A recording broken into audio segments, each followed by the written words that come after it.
عن سليمان الفارسي رضي الله تعالى قال: خطبنا رسول الله صلى الله عليه وسلم آخر يوم من شعبان فقال: يا أيها الناس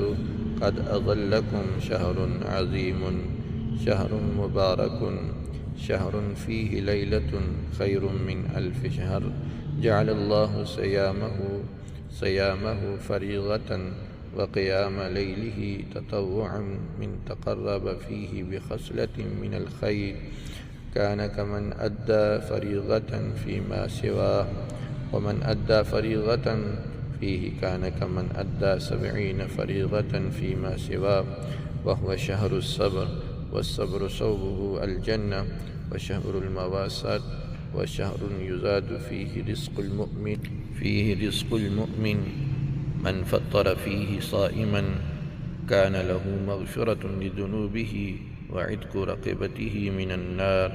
وكان له مثل أجره من غير أن ينتقص من أجره شيء. قلنا: يا رسول الله، ليس كلنا يجد ما يفطر به الصائم؟ فقال رسول الله صلى الله عليه وسلم: يعطي الله هذا ثواب من فطر صائما على مذقة لبن أو شربة من ماء، ومن أشبع صائما سقاه الله من حوض شربة لا يظمأ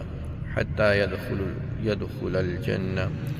وهو شهر أوله رحمة، وأوسطه مغفرة، وآخره عتق من النار. ومن خفف عن مملوكه فيه غفر الله له وأعتقه من النار.